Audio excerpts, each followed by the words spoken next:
Warar ay BBC Somali heshay ayaa sheegaya in Ra'iisul Wasaare Maxamed Xuseen Roble uu ku cadaadinayo guddiga hirgelinta doorashooyinka heer federaal inuu joojiyo qabashada doorashada kursiga Hoob 86 kaasoo uu doonayo Fahad Yaasiin oo la taliyaha amniga qaranka madaxweynaha Soomaaliya.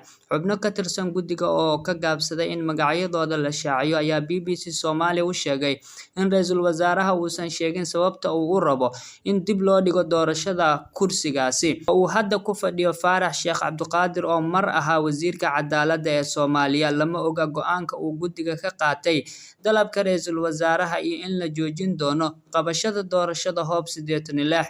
Xildhibaan Faarax ayaa hadda howlo caafimaad uga maqan dalka dibadiisa. Xiriirka Ra'iisul Wasaare Maxamed Xuseen Roble iyo Fahad Yaasiin ayaa xumaa tan iyo markii bishii September 2021 uu ka qaaday xilka taliyaha hay'adda awoodda badan ee NISA. Inkastoo uusan si shaac baxsan u sheegin, haddana Fahad Yaasiin ayaa la rumeysan yahay inuu rabo kursiga Hoob 86 ee deegaan doorashadiisu tahay Beledweyne.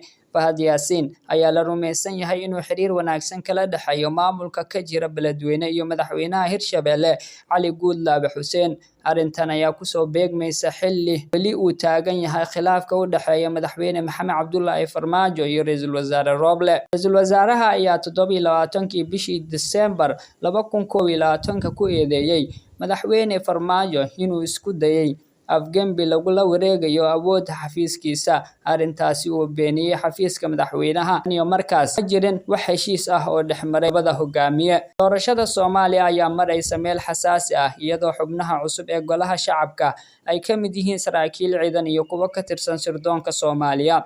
Doorashada Soomaaliya ayaa si dardar leh uga socota maamulada Koonfur Galbeed, Galmudug iyo Hirshabelle iyadoo guddiga maamulka doorashooyinka xildhibaanada labada aqal ee gobolada waqooyi uu maalmaha soo socda dooran doono 3 kursi ee ugu dambeysa. Puntland iyo Jubbaland ayaa dhankooda gaabis ka muuqda, waxaana weli aan xal muuqda laga gaarin khilaafka hareeyay Boosaaso iyo Garbaharey oo ah degmooyinka labaad ee ay ka dhacayso doorashada maamuladaasi.